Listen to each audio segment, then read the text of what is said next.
নমস্কার, একান্ত আপন ব্লগে আপনাদের সবাইকে স্বাগত জানাই। জন্মাষ্টমী উপলক্ষে আমি আপনাদের সম্পূর্ণ নিরামিষ তালের কেক বানিয়ে দেখাবো।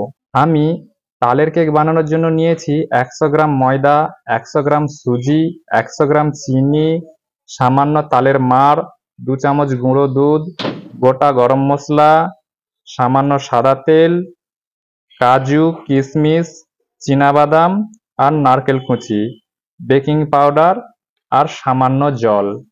একটি পাত্র নিলাম, তাতে ময়দা,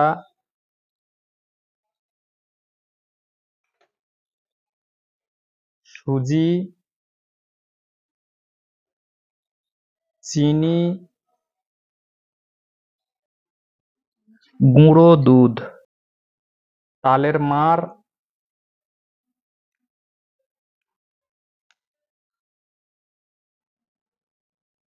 বেকিং পাউডার,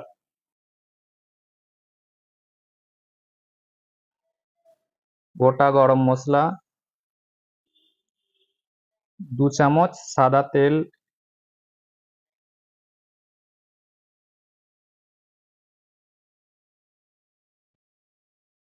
সবশেষে জল।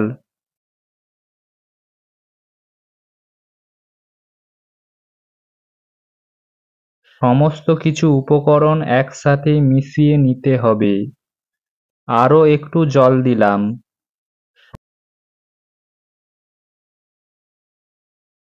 ঠিক এই রকম একটি ব্যাটার তৈরি করতে হবে।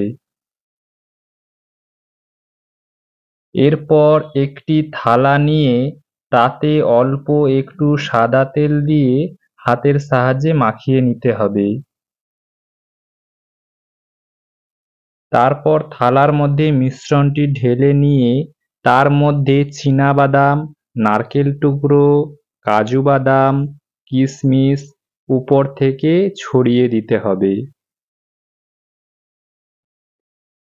এরপর উনুনের উপর একটি চ্যাপ্টা হাঁড়ি বসিয়ে হাঁড়ির মধ্যে এই রকম একটি স্ট্যান্ড বসিয়ে সেট করা মিশ্রণটি বসিয়ে একটু ফাঁকা রেখে হাঁড়িটি ঢাকা দিয়ে দিতে হবে। তারপর উনুনে প্রায় 1 ঘন্টা ধরে হালকা জাল দিতে হবে। 1 ঘন্টা পর হাঁড়ির ঢাকনা খুলে একটি ছুরি দিয়ে মিশ্রণটির ভিতর গেঁথে ঠিক এইভাবে দেখতে হবে। যদি ছুরিটিতে কোনো কিছু না লেগে যায় তাহলে বুঝতে হবে যে কেকটি তৈরি হয়ে গেছে। এরপর ছুরি ও হাতের সাহায্যে কেকটিকে তুলে বের করতে হবে। আমার এই ভিডিওটি কেমন লাগলো অবশ্যই কমেন্ট করে জানাবেন, আর ভালো লাগলে একটা লাইক করে দেবেন, আর যারা আমার চ্যানেলটি নতুন দেখছেন তারা সাবস্ক্রাইব করে দেবেন। ধন্যবাদ।